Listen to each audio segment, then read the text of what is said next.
Graça e paz, amados, bom dia. Queria nessa manhã de sábado, dia 22 de janeiro, trazer uma reflexão que da palavra do Senhor que se encontra no livro de Gênesis, capítulo 18. A gente vai ver aqui do versículo 16 até o 33, amém? Diz assim a palavra do Senhor. Quando os homens se levantaram para partir, avistaram lá embaixo Sodoma e Gomorra, e Abraão os acompanhou para despedir-se. Então o Senhor disse: Esconderei de Abraão o que estou para fazer? Abraão será o pai de uma nação grande e poderosa, e por meio dele todas as nações da terra serão abençoadas. Pois eu o escolhi para que ordene aos seus filhos e aos seus descendentes que se conservem no caminho do Senhor, fazendo o que é justo e direito, para que o Senhor faça vir a Abraão o que lhe prometeu. Disse-lhe, pois, o Senhor: as acusações contra Sodoma e Gomorra são tantas, e o seu pecado é tão grande, que descerei para ver se o que eles têm feito corresponde ao que tenho ouvido. Senão eu saberei. Os homens partiram dali e foram para Sodoma, mas Abraão permaneceu diante do Senhor. Abraão aproximou-se dele e disse: Exterminarás o justo com o ímpio? E se houver 50 justos na cidade, ainda a destruirá e não poupará o lugar por amor aos 50 justos que nele estão? Longe de ti fazer tal coisa, matar o justo com o ímpio, tratando o justo e o ímpio da mesma maneira. Longe de ti. Não agirás com justiça ao juiz de toda a terra? Respondeu o Senhor: se eu encontrar 50 justos, em Sodoma pouparei a cidade toda por amor aos 50. Mas Abraão tomou a fala. Perdão. Sei que já fui muito ousado ao ponto de falar ao Senhor. Eu não passo de pó e cinza. Ainda assim pergunto, e se faltar 5 para completar os 50 justos? Destruirá a cidade por causa dos 5? Disse ele: se encontrar 45 justos, não destruirei. E se encontrar apenas 40? Insistiu Abraão. Ele respondeu: por amor aos 40 não destruirei. Então continuou ele: não te ires, Senhor, mas permita-me falar. E se apenas 30 forem encontrados ali? Ele respondeu: se encontrar 30, não o destruirei. Prosseguiu Abraão. Agora que já fui tão ousado falando ao Senhor, pergunto: e se apenas 20 forem encontrados ali? Então Abraão, ele respondeu: por amor aos 20 não destruirei a cidade. Então Abraão disse ainda: não te ires, Senhor, mas permita-me falar só mais uma vez. E se apenas 10 forem encontrados? Ele respondeu: por amor aos 10 não destruirei a cidade. Tendo acabado de falar com Abraão, o Senhor partiu e Abraão voltou para casa. Aleluia. Amém.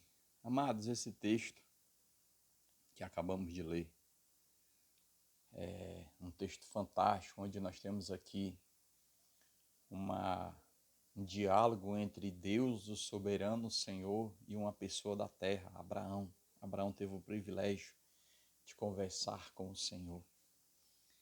E olhando para esse texto, a gente percebe que Abraão, ele tinha um sentimento muito grande por aquelas pessoas, embora ele não conhecesse aquelas pessoas.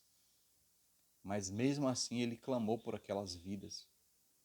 Mesmo assim ele buscou em Deus a misericórdia, tentando ali mudar a história, tentando ali mudar a situação daquelas duas cidades, tentando dar para aquele povo a oportunidade. Mas deixa eu lhe falar uma coisa. A história, A história ela foi drasticamente dividida por indivíduos. Grandes líderes mudaram o curso da história. Moisés, Salomão, o próprio Jesus, os Césares de Roma, presidente dos Estados Unidos. Grandes construtores, ou seja, grandes inventores, mudaram o rumo da história.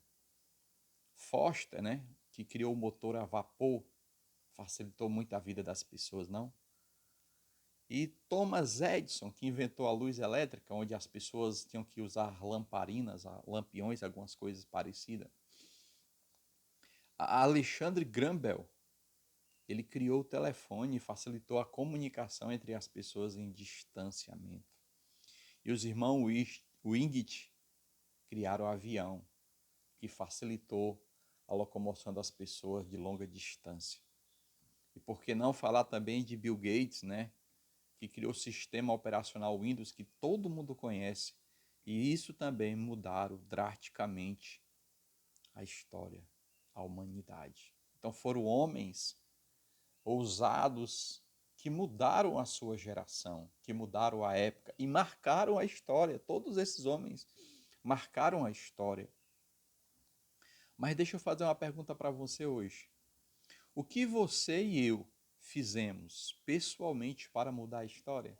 Você já parou para pensar o que foi que você fez que pudesse mudar o rumo da história? Mas escuta isso. Toda pessoa que viveu no planeta Terra afetou a história de alguma maneira. Cada pessoa é como uma gota de chuva no tempo. Toda ação é como atirar uma pedra em um lago tranquilo. Formarão-se ondas. Todos nós influenciamos mais pessoas do que imaginamos. Você já parou para pensar quantas pessoas vocês influenciaram positivamente ou negativamente? Então, assim, todos nós influenciamos pessoas e muitas pessoas que a gente não imaginamos. Nós influenciamos a família, nós influenciamos colegas na escola, perdão. Nós influenciamos pessoas que trabalham ao nosso lado, nós influenciamos pessoas nas redes sociais, nós influenciamos funcionários. Se você é um patrão, você influencia o seu funcionário. Você influencia pessoas em serviços diversos, como quando você vai cortar o cabelo ou vai fazer a barba, está ali conversando. E de um certo modo, você falando, você influencia a pessoa de alguma forma. É normal subestimarmos o poder da influência. Você diz assim, talvez quem sou eu para influenciar ninguém, né? Até essa sua forma de pensar, você influencia alguém, se menosprezando. O fato é que a gente tem essa facilidade de influenciar as pessoas. Você vê corte de cabelo, óculos, uma camisa. Alguém lá fora veste uma camisa e você quer vestir uma igual. Alguém tem um corte de cabelo diferente e você quer cortar igual. O fulano de tal usa um óculos quadrado, eu vou usar um óculos quadrado. Percebe como a gente é influenciado e a gente também influencia? Você tem influenciado maior, você tem uma influência maior do que imagina e um potencial ainda maior do que pode imaginar. É verdade. Talvez você converse com alguém e você não perceba, mas você influenciou ela.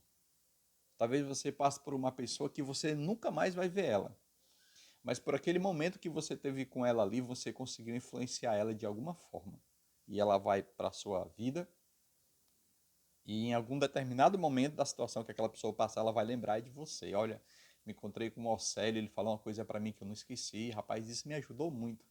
Ou então me atrapalhou muito, né? De uma certa forma foi influenciado. Mas deixa eu dizer uma coisa para você. Escute isso. Com este sermão que eu quero ler aqui para vocês hoje, queremos observar o poder do altar familiar, que pode te ajudar, aliás, Com este sermão, queremos observar o poder que o altar da família pode ter para mudar esta geração, para mudar a nossa comunidade, as pessoas que estão ao nosso redor. Porque a palavra do Senhor ela tem poder para mudar vidas. E eu quero que você entenda que, como influenciador, você pode influenciar positivamente, levando para as pessoas a palavra de Deus. Levando a palavra do Senhor que transforma vidas. Então, escute isso. Me acompanhe durante esses poucos minutos. A primeira coisa que eu quero que você saiba, esse texto ele começa, né, um diálogo ou uma conversa que foi registrada aqui na Bíblia entre Deus e um homem, Abraão, conhecido como um amigo de Deus, conhecido como pai da fé. Esse texto ele está inserido, o contexto dele é Abraão está lá sentado próximo à sua tenda, debaixo de uma árvore, na hora mais quente do dia, talvez ali depois do almoço, ele almoçou, né, e ficou ali debaixo daquela sombra, estava muito quente, ele ficou ali sozinho. O texto diz que ele estava só. E de repente ele tem uma visão, ele percebe três homens se aproximando ali a ele. E ele percebe que esses homens não são homens normais, ele tem ali uma oportunidade de receber uma presença divina. São três anjos, e um desses anjos era o Senhor. O texto diz claramente que ele teve um diálogo com o Senhor. Então, quando aqueles homens se aproximam, a Bíblia diz que Abraão ele se prostra com o rosto em terra diante daqueles homens, porque ele sabia quem estava ali. E sabendo quem estava ali, ele teve atitudes tremendas. A primeira atitude de Abraão foi o quê? Convidar aquelas pessoas a repousar, a descansar naquele ambiente que estava frio, debaixo daquela árvore. E não somente ele convida aqueles homens a estar ali, mas ele traz água para que aqueles homens possam lavar os seus pés, para esfriar o corpo, né? Eles vinham uma longa jornada. E depois disso, ele manda preparar um banquete para aqueles homens. Ele vai à tenda de Sara, pede para que ela possa preparar ali uma grande porção de pão. Ele vai no seu servo e manda matar uma cria de boa qualidade. E ele mesmo traz ali coalhada, os pães, a cria, e aquele povo se alimenta. Ele alimenta aquele povo, ele fica ali observando, e o próprio Abraão serve aqueles homens, os anjos de Deus e o próprio Senhor. E ali ele tinha uma promessa da parte de Deus que ele seria pai de uma grande nação, mas essa promessa ainda não tinha alcançado, ou seja, não tinha chegado ainda. E o Senhor pergunta para Abraão por Sara: onde é que está Sara? E o Senhor disse: ela está aqui na tenda, aqui do lado, né? E Sara estava ouvindo. Diz a cultura que as mulheres elas não poderiam estar ali, né, no meio dos homens ali naquele ambiente, mas Sara estava do lado, tudo que estava acontecendo, Sara estava ouvindo. E o Senhor disse: olha, voltarei daqui a 1 ano e Sara terá um filho. Ou seja, vocês terão um filho, né? E interessante que Sara ouviu isso, né? E ela riu, porque ela já era de uma idade bem avançada e, humanamente falando, ela não teria mais condição de ter filho. O seu ventre estava morto, o seu útero estava morto, o útero dela, né? Que gera o filho. E ela riu. E o Senhor, que é onipresente, está em todos os lugares, né? Ele falou para Abraão: Abraão, por que é que Sara riu? Abraão nem entendeu por que o Senhor falou aquilo, porque ele não sabia que Sara tinha rido. Ela riu no seu íntimo. Ela não deu uma risada, ela riu no íntimo dela. Ela riu para si. Mas o Senhor, que é onipresente, ele sabe, ele vê, ele sabe de tudo, né? Ele disse: não, ela riu. Mas olha, daqui a 1 ano vou voltar e vocês terão um filho. E o Senhor exorta Sara: por que você riu? Por que você duvidou do poder de Deus por acaso há alguma coisa impossível para o Senhor? Então, só para registrar aqui, Deus ele não compactua com a mentira. Sara aqui diz, não, Senhor, é porque eu fiquei assim e tal. Não, Sara, você riu. Não minta. O Senhor repreendeu Sara, porque o Senhor não compactua com a mentira. E resumindo isso, amados, eles terminaram a refeição e os homens desceram e o Abraão foi junto deles. Abraão não sabia o que ia acontecer. Não sabia. E no caminho o Senhor diz assim, ocultarei de Abraão o que eu tenho para fazer. Tremendo esse texto, ocultarei. E o Senhor ele fala aqui, eu queria que vocês ouvissem esse texto, está lá no capítulo 18 de Gênesis, o versículo é o 18 e o 19. O Senhor ele diz assim, perdão, deixa eu só voltar um versículo aqui, é o versículo, é o 18 mesmo. Olha o que é que o Senhor diz para Abraão. Abraão será o pai de uma grande nação e poderosa, e por meio dele todas as nações da terra serão abençoadas. Pois eu escolhi para que ordene aos seus filhos e aos seus descendentes que se conservem no caminho do Senhor, fazendo o que é justo e direito, para que o Senhor faça vir a Abraão o que lhe havia prometido. Mas aqui no versículo 17, quando eu falei que o Senhor afirmou, ocultarei algo de Abraão, está aqui no versículo 17 do capítulo 18, para que você possa compreender a palavra. Olha o que ele diz no 17. Então o Senhor disse, esconderei de Abraão o que estou para fazer? Deus ele revela, amado, o seu segredo para os profetas, para os seus filhos. Deus ele revela o seu segredo para os seus servos que ele ama.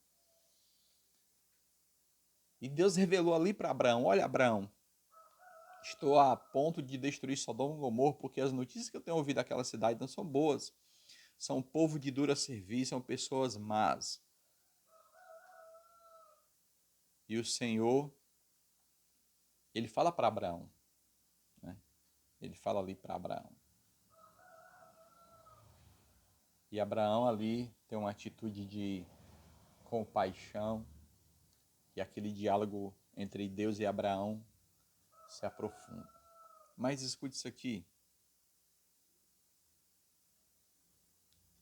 Eu estou falando aqui de influência, tá certo? De influência que você pode fazer na vida das pessoas e que pode mudar a sua história.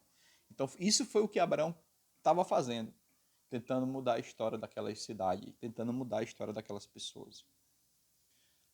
O que você e eu fizemos pessoalmente para mudar a história? Intencional, né? Intencional. Quando eu falo de um aí, você pode influenciar as pessoas intencionalmente, mas você pode influenciar as pessoas tensionalmente. Então, o que eu e você fizemos pessoalmente para mudar a história? Toda pessoa que já viveu no planeta Terra afetou a história de alguma maneira. Já li isso, não foi? Então, eu estou aqui. Falando de Abraão, né, que ele estava ali conversando com Deus. Então, nosso texto é uma das conversas mais interessantes registradas entre Deus e o homem, certo? Que reflete a proximidade do relacionamento de Deus e Abraão, ou seja, de Abraão e Deus. Que reflete a proximidade do relacionamento de Abraão e Deus. Abraão foi respeitoso, mas íntimo. Não é uma conversa entre estranhos. Ele se sentiu livre para expressar o seu coração. Ele não tinha medo de pedir a Deus que mudasse de ideia. Ele desejava mudar a história. E ele foi lá e ele insistiu. Temos esse tipo de relacionamento com Deus? Você tem esse tipo de relacionamento com Deus de chegar assim, Senhor, por favor, aquela pessoa que está no leito da cama do hospital para morrer, o médico já desenganou. Meu Deus, muda a história. Muda essa situação aí, Senhor Deus. Ou então alguém que está passando necessidade, ou alguém que está precisando do emprego, por aí vai. Né? E por aí vai. Então, assim, você tem esse tipo de relacionamento com Deus, de chegar e conversar, certo? Há algum de nós que não pediu ao nosso pai que mudasse de ideia? Por exemplo, o pai está querendo fazer algo, ou disciplinar um irmão, e você chegou e falou, pai, ele vacilou mesmo, mas dá outra oportunidade para ele, não castiga ele não e tal. E convenceu seu pai de impedir de açoitar o seu irmão, hein? Quem já fez isso? Como você acha que Abraão desenvolveu esse relacionamento com Deus? Como é que você acha que isso aconteceu? Foi da noite para o dia? Né? Escute isso.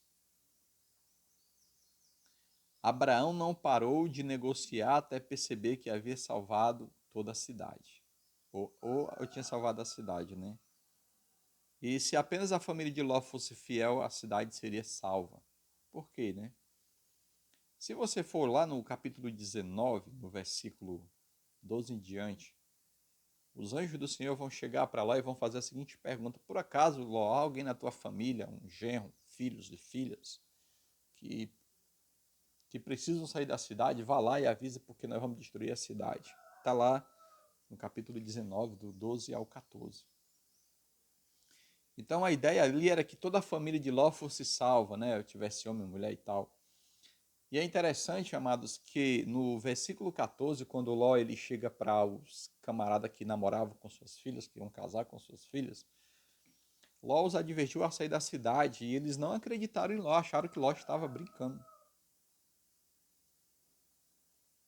Acharam que Ló estava ali brincando, né? Então, ah, tem pessoas que não levam as coisas de Deus a sério, né? E aqui esses camaradas não levaram a sério. Portanto, se a família de Ló pudesse ser listada entre os justos, essa cidade teria sido poupada e a história do Oriente Médio teria sido mudada. Só que Ló não tinha 10 pessoas na sua família justas. Escute isso aqui. Ló ele conviveu no meio daquelas pessoas obstinadas e pecadoras, mas Ló ele sofria. Pedro ele escreve lá na segunda carta dele, dizendo o seguinte, no capítulo 2, do 7 até o 8. Mas livrou Ló, homem justo, que se afligia com o procedimento libertino dos que não tinham princípios, pois viveu entre eles todos os dias aquele justo e atormentava em sua alma justa por causa da maldade que via e ouvia daquelas pessoas. Ló estava inserido em uma sociedade corrompida. Ló ele conhecia Deus poderoso, mas ele não se corrompeu com aquelas pessoas. Ele não se misturou. A gente vive no meio de uma sociedade onde as pessoas zombam de Deus, onde as pessoas debocham de Deus. E isso entristece o nosso coração. Mas nem por isso a gente vai se contaminar com essas pessoas, nem por isso a gente vai se misturar com essas pessoas. Tá certo?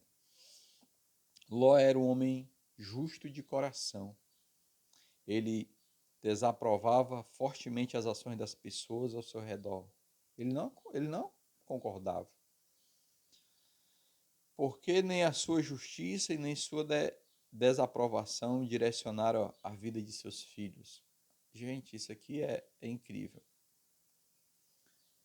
Ló, ele, apesar de ser uma pessoa justa, ele tomou algumas decisões complicadas. Ele entrou em ambiente que ele não deveria ter entrado e viu consequência. Escute isso aqui. A família de Ló adotou os seus valores comerciais, mas não os seus valores religiosos. Ló, ele centralizou sua vida em torno dos seus negócios, sucesso financeiro. Sodoma era um bom lugar para fazer negócio. Ele ficou em um lugar maligno, mas ganhou muito dinheiro. Tinha água em abundância e alimento para as ovelhas. Havia mercado pronto para os seus produtos, aquilo que ele produzia, né? Ele foi bem sucedido nessa área. mas ele não considerou o ambiente em que estava levando seus filhos. Os seus filhos foram isolados dos colegas de Deus, ambiente hostil e piedoso. Então, o que é que acontece? Ló, ele se preocupou aqui, né, na parte financeira, no seu status, no seu crescimento, e ele conseguiu influenciar seus filhos no negócio que foram bem-sucedidos. Mas ele não conseguiu influenciar os seus filhos a manter firme o seu relacionamento com Deus. O que é que acontece? Hoje em dia não é diferente. Quantos pais cristãos que são uma bênção diante de Deus não conseguem conduzir os seus filhos a ter uma vida de temor e gratidão a Deus. Os filhos crescem profissionalmente, os filhos são bem-sucedidos, mas à medida que eles vão crescendo de uma forma financeiramente bem, eles vão se afastando a passos largos de Deus. Será que você conhece alguém assim? Que quando começou a ter entendimento financeiro, uma vida financeira, abandonou completamente a Deus? Olha isso aqui. É responsabilidade de todos os pais proporcionar atividades piedosas e colocar seus filhos em um ambiente que serão influenciados por Deus. Temos que nos preocupar, amado, com a vida financeira dos nossos filhos, sim. Com as vidas profissionais dos nossos filhos, sim. Mas jamais nós podemos afastar os nossos filhos de ambiente que glorifique e exalte ao Senhor. Jamais nós podemos permitir que os nossos filhos vivam a vida ao léu, só para ter o conquistar. Escute isso. A fé, ela pode ser ensinada, mas nunca você será herdada. É algo que você tem que buscar. Assim, embora Ló fosse um homem justo que odiava o mal, seu fracasso em criar seus filhos no temor e na admoestação do Senhor mudou a história do Oriente Médio. Porque os seus filhos não foram tementes a Deus. E lá na frente você também pode ver isso. Que foi que essas duas filhas dele fez. E por conta disso, né,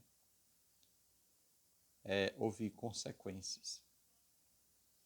Abraão não era a única pessoa justa na terra. Por que Deus o escolheu, né? Por quê? A capacidade de Abraão de influenciar seus filhos a seguir a Deus foi o fator na decisão de Deus chamá-lo, em vez de outro. Como eu li para vocês no versículo 19, diz assim, ó: pois eu escolhi, quem está dizendo isso é o Senhor, para que ordene os seus filhos e aos seus descendentes que se conservem no caminho do Senhor, fazendo o que é justo e direito, para que o Senhor faça vir a Abraão o que lhe havia prometido. Ló era justo por causa da influência de Abraão. Quando foram chamados por Deus, Ló foi isolado de todos os outros da família. Ló permaneceu fiel mesmo ao ambiente maligno de Sodoma. Ele aprendeu com quem, né? Com Abraão. O altar da família era a chave do sucesso de Abraão. Abraão realmente adorava a Deus. Realmente. A jornada de Abraão pode ser traçada por seus altares. Gênesis 12, 7, quando ele recebeu a visitação de Deus, ele construiu um altar em adoração ao Senhor. E isso confirma no versículo 8. E a parte dramática da vida de Abraão se encontra no capítulo 13, no versículo 4, quando Deus pede o filho dele, e ele leva o filho em sacrifício, e ele constrói um altar, coloca a lenha, amarra o filho e coloca em cima do altar. O momento mais difícil da vida dele. E ele teve que tomar uma decisão aonde? Construindo um altar para Deus. Ou seja, tudo que Abraão fazia, ele construiu um altar em adoração. Ele dava prioridade para o Senhor. A sua vida estava na presença de Deus. Isaac aprendeu a fé deitando em um altar construído por seu pai. Perdão, gente, eu errei aqui o texto, tá bom?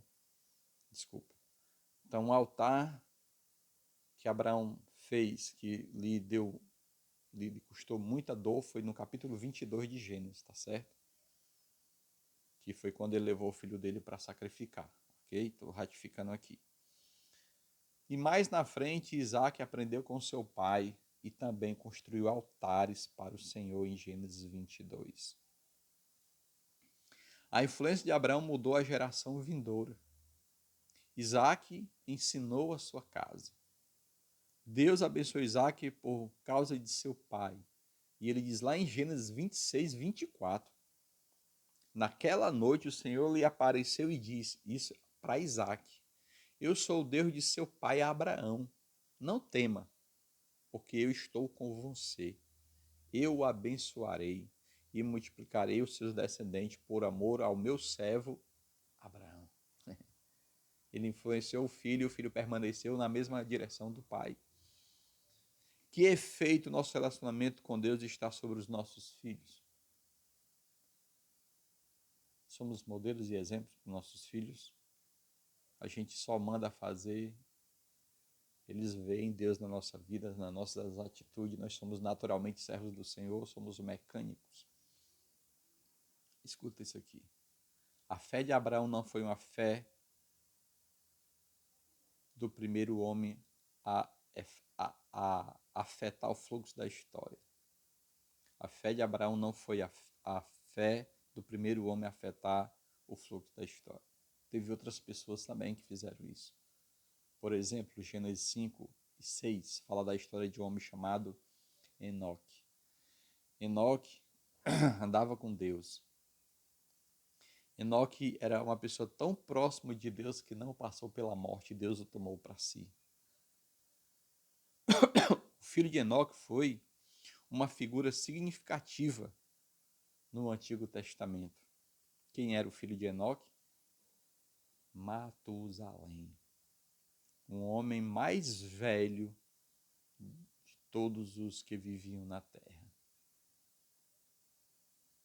Matusalém significa quando ele morrer, juízo. Agora escute isso.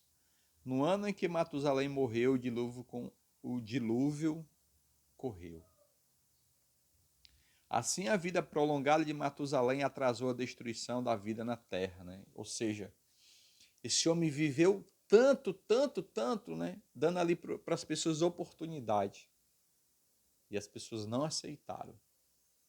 Como hoje, né? Não aceitam a palavra de Deus.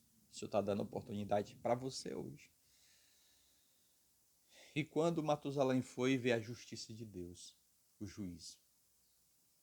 Noé, ele era neto de Matusalém e bisneto de Enoque. Isso significa que Noé foi influenciado por alguém que andou com Deus.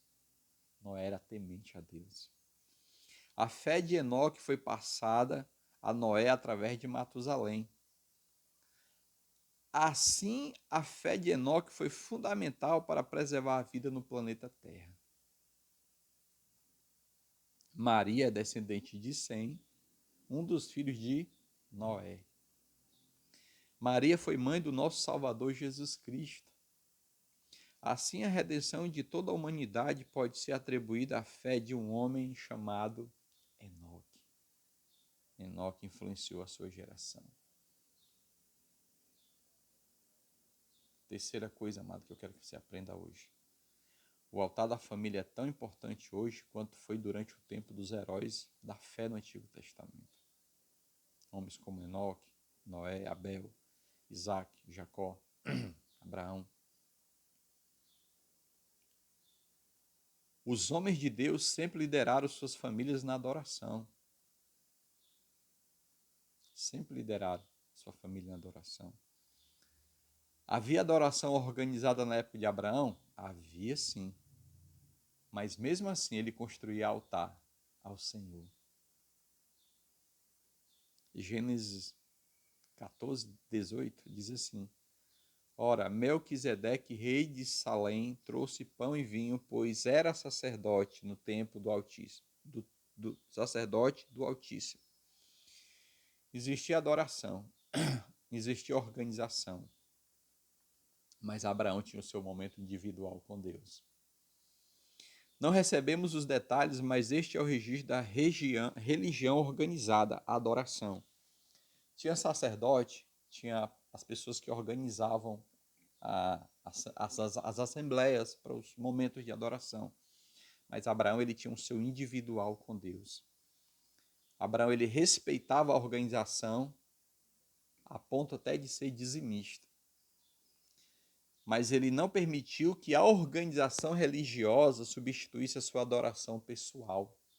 Temos que ter a nossa adoração pessoal, amado. Isso é importante demais.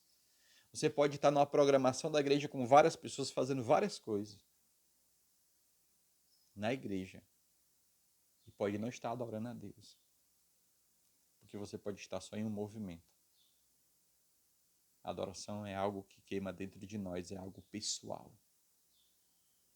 A adoração não é uma coisa que Deus ele manda você fazer, porque se ele mandar, se torna religião, se torna mandamento. A adoração tem que fluir de dentro de você. É um desejo que tem que queimar dentro de você. É isso.